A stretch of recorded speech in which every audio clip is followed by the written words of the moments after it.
Olá, tudo bem? Vamos começar agora a nossa aula, né? Nossa aula de história. E nós vamos falar um pouquinho sobre intercâmbios culturais. O que vem a ser intercâmbios, né? Intercâmbios é inter significa que é para fora, né, do país, inter para fora do país, né? E câmbio significa troca, mudança, troca. Então, ou seja, seria troca de culturas entre países, né?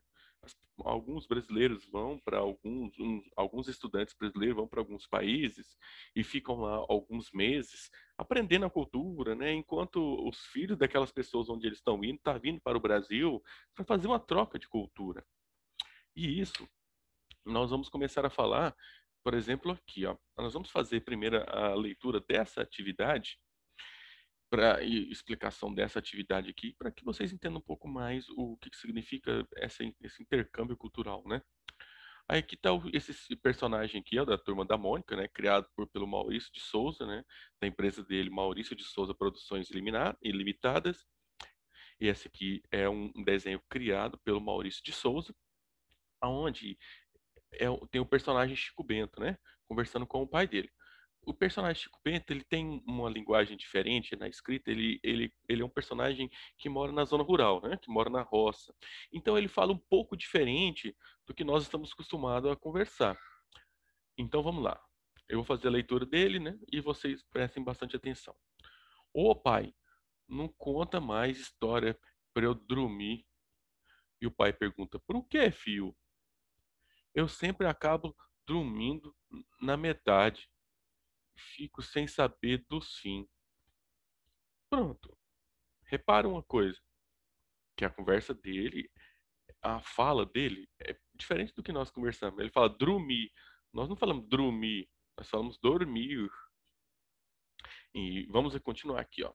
Aqui está pedindo para vocês fazerem número um, ó. Cite alguns dialetos da região que você mora. O que são os dialetos, né? São assim, as conversas criadas na região onde você mora, que não é falado em todo local, por exemplo, aqui em Goiás, na cidade, no estado de Goiás, em Minas Gerais, nós falamos muito uai, sou, bom, bom. Não é correto falar bom, mas acaba se tornando uma linguagem daquela região. Por exemplo, no Nordeste, eles falam muito vixe, vice, arriégua, oxe, maninha. Então, são palavras, né, são comunicações que são criadas em uma determinada região. No Rio Grande do Sul, lá na região sul do Brasil, eles falam mas bate,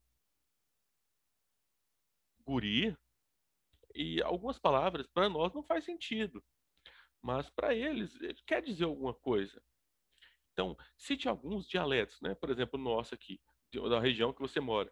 No caso de Goiás. Uai, sou, bom, batuta, firme. São palavras que nós usamos aqui no nosso dia a dia, né? Que são esses dialetos, né? Que são essas linguagem popular, que é só de uma determinada região. E a número dois, você conhece dialetos de outras regiões? Acabei de citar aqui no vídeo. Se sim, quais são esses? Quais são esses, né? Quais são esses lugares? Quais são essas regiões? E na número 3, o que significa gíria? Você utiliza algum no seu dia a dia? Gírias são palavras que não está no português. Aí, por exemplo, é nós. Tá correto, não está correto. Não é nós que fala, é truta. Vamos pegar o bagulho. Não são palavras que nós utilizamos na linguagem formal, né? Na linguagem utilizada, né? A linguagem formal é a linguagem correta. Então, por exemplo, e aí, mano, vamos pegar o bagulho. Esse tipo de coisa, né? Truta, essas palavras elas não são parte da língua formal, então elas são consideradas como gírias, né? São linguagens popular de um povo, né? De um determinado local, que não faz parte da língua correta, né? Da língua formal. Então vamos falar um pouquinho mais sobre intercâmbio cultural, né? A delimitação territorial, ou seja, as fronteiras, né, os limites de um país e a distância entre vilas e cidades fizeram com que cada povo desenvolvesse modos diferentes de produzir, administrar a vida pública ou mesmo de se expressar, né? Cada um foi aprendendo a falar de um jeito diferente, à distância. Igual eu acabei de falar aqui, na região Nordeste, se fala bem diferente da região Sul, e da região Centro-Oeste também fala-se diferente do resto do país. Mesmo estando próximos, os povos da Mesopotâmia e do Egito, por exemplo, não falavam a mesma língua e não possuíam o mesmo sistema de escrita ou de crenças religiosas. Ou seja, eles eram totalmente diferentes. Eles não tinham a mesma religião, não tinham a mesma escrita e não tinham a mesma língua. Entre os povos da Mesopotâmia havia também sistemas linguísticos diferentes, porém muitas das línguas faladas tinham uma matriz comum que se transformou ao longo do tempo, de acordo com as peculiaridades da região. Por exemplo, o que eu acabei de falar, uai, bom, sou, não faz parte do português normal, correto, formal de se falar, mas foi originado do próprio português, entendeu? Uma cultura em comum. Na Mesopotâmia existiram dois grandes grupos linguísticos, ou seja, grupos de línguas ligadas a uma língua em comum. O sumério e o acádio. O acádio foi adotado pelos sírios, assírios e babilônios, mas sofreu transformações, né? Ele foi modificado. Os conjuntos de variações linguísticas ligadas a uma comunidade específica são chamadas de dialetos, né? Eu acabei de falar mais cedo, pois expressam as características da região. Com o passar do tempo, muitos dialetos se transformam em outras línguas, né? Que tanto que muda vai se transformando em outra língua.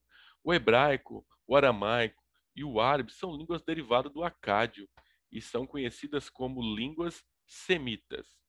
Assim, os povos semitas são aqueles que têm em comum a mesma raiz linguística, ou seja, têm a mesma raiz linguística. A raiz linguística do português é o latim. Através do latim surgiu o italiano, o francês, o espanhol, o português, o romeno. Então, a raiz do nosso idioma, do português, é o latim. Por isso que o português e o espanhol parecem muito. Que vem da mesma da região da Mesopotâmia, no caso, a raiz linguística dos os acádios, dos semitas, né? Mas mesmo com as transformações, há algumas permanências na língua, como palavra com o mesmo sentido. Aqui, ó, você sabia que Persépolis foi uma das principais cidades do Império Persa? Seus registros mais antigos são de 2.500 anos atrás. Hoje, ela é considerada patrimônio mundial da humanidade. Ali ocorriam cerimônias e festividades que envolviam povos vindos de diversos lugares. Na entrada da cidade foi construído um portal para receber súditos e emissários. O portal tinha inscrições em 3 línguas, entre elas a escrita cuneiforme, né? Que é escrita com um pedaço de madeira. Aqui, ó, esse aqui que é o portal, ó. Esse aqui é do palácio do imperador Dário I da Pérsia. Essa foto foi tirada no Irã em 2008. Outro você sabia? A língua portuguesa que utilizamos é derivada do latim, é igual eu falei há um pouco tempo.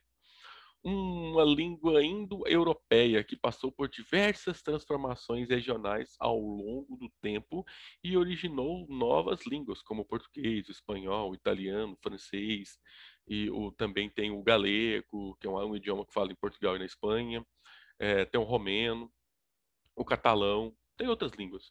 Mas a língua portuguesa falada no Brasil não é idêntica à é a falada em Portugal. Por exemplo, tem palavras em Portugal que não faz sentido para nós, que é até engraçada. Se você falar algumas palavras lá que para eles é normal, para nós pode ser engraçado, ou pode ser até um xingamento. Eu não vou falar aqui, mas tem várias palavras. Isso ocorre porque temos influência de outras matrizes linguísticas, como as indígenas e as africanas. Além disso, há as variações regionais que criam dialetos. Algumas palavras têm significados diferentes dependendo da região, como criança, que na região sul do Brasil é chamado de piá ou guri, por exemplo, por influência indígena. Eu vou colocar um vídeo aqui do Cocoricó, que ele vai falar bastante sobre essa formação linguística nossa do Brasil. Por que as línguas sofrem transformações? Essa é a primeira pergunta da página número 61, de número 4, né? A pergunta. A número 5. Quais são os povos semitas? Nós acabamos de falar na leitura. Por que eles são chamados dessa maneira? Pesquise sobre os povos que têm línguas de origem semita na atualidade. Procure saber se eles partilham de outros costumes, como hábitos alimentares, tradições, etc. Selecione algumas fotografias retratando esse costume e faça uma apresentação com cartaz, compartilhando com a turma o resultado dessa pesquisa. Não vai ser necessário fazer cartaz, né? Não é necessário fazer o cartaz, porque nós não estamos em sala de aula. Mas é necessário fazer a pesquisa. Não precisa de pegar foto para fazer cartaz, não precisa. Mas a pesquisa é necessário ser feita, sim. Tudo bem? Bom, pessoal, é isso. Então, espero que vocês possam tirar sua dúvida, caso tenha essas dúvidas, e agradeço pela participação. Até mais.